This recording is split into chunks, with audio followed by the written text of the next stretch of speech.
On Capitol Hill today, people left condolences and paid respects to Senator Lindsey Graham outside of his office door. Graham passed away over the weekend at the age of 71.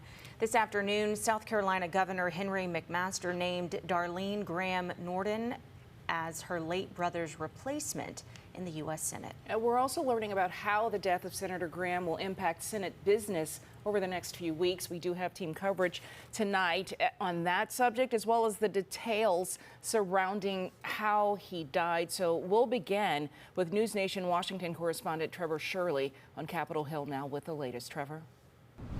Senator Graham had just turned 71 years old and spent more than 3 decades in Congress. Flags are at half-staff over the U.S. Capitol Monday as Congress returns to Washington without one of the nation's most prominent lawmakers. Senator Lindsey Graham's office releasing the preliminary findings from the Washington, D.C. medical examiner, saying Graham died of aortic dissection due to prior heart disease. He was a fantastic person. President Trump said on NBC's Meet the Press he had spoken with Senator Graham the evening of his death. He said, you know, I feel good, but I'm tired. He was fine.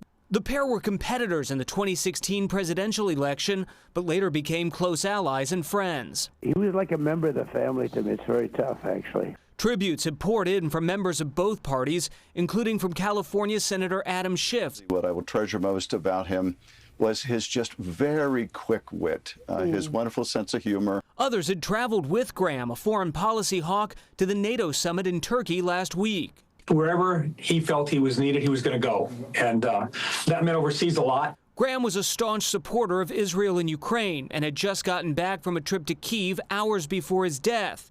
On Friday, he told reporters that the White House supported the latest version of his bipartisan Russia sanctions bill. I've never been more optimistic than I am today that we have the formula to end this war.